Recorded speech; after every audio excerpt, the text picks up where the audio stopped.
जय हिंद फ्रेंड्स, हिंदी वाला YouTube channel में आपका स्वागत है। आज मैं हिंदी व्याकरण का सबसे महत्वपूर्ण पद समास के बारे में समास का डिटेल वीडियो डालूंगा। समास और उसके भेद संपूर्ण व्याख्या सहित इसका वीडियो अपलोड कर रहा हूँ। तो स्टार्ट करते हैं। समास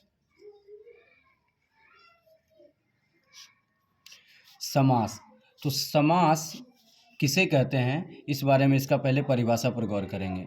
समास दो शब्दों के संयोग से बना है, अर्थात समास दो शब्दों से मिलकर बना है। सम धन आस, जहाँ सम का अर्थ संक्षिप्त करना, छोटा करना, लघु करना है, एवं आस का अर्थ कथन होता है। अतः इस प्रकार जिसका संपूर्ण अर्थ है संक्षिप्त, कथन या शब्द। अतः इस प्रकार हम कह सकते हैं कि शब्दों का संक्षेपीकरण या संक्षिप्तीकरण करना ही समास कहलाता है। शब्दों का संक्षेपीकरण या संक्षिप्तीकरण ही समास कहलाता है। अथवा दूसरे शब्दों में हम यह कह सकते हैं कि जब कोई दो पद अपने बीच की विभक्ति को छोड़कर आपस में मिल जाते हैं, तो इसी मेल को समास कहते हैं।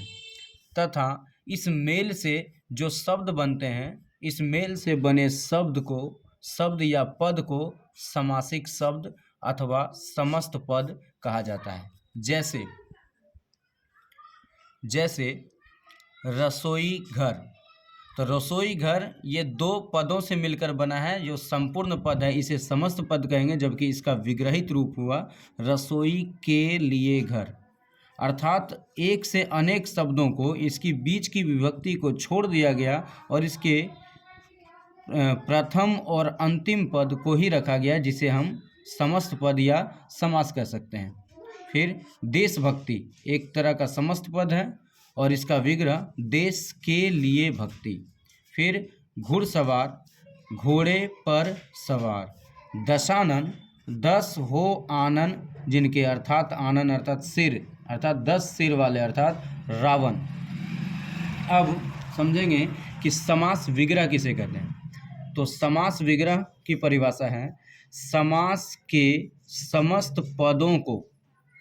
के विभिन्न सभी पदों को अलग अलग किए जाने की प्रक्रिया समास विग्रह कहलाती है। जैसे समास के ये समस्त पद हैं, इनको अलग अलग करके लिखने की ये जो प्रक्रिया है, ये समास विग्रह कहलाती है।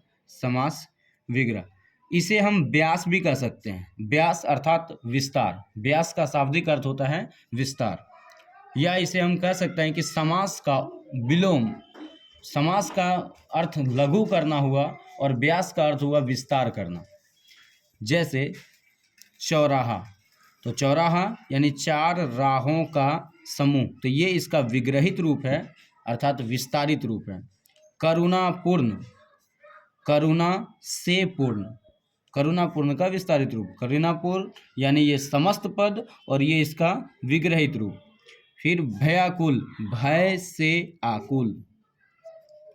गगनचुंबी, गगन को चूमने वाला। नोट में कुछ इंपॉर्टेंट बातें हैं। अतः इस प्रकार यह स्पष्ट है कि समास का विलोम यानी समास का उल्टा व्यास होता है।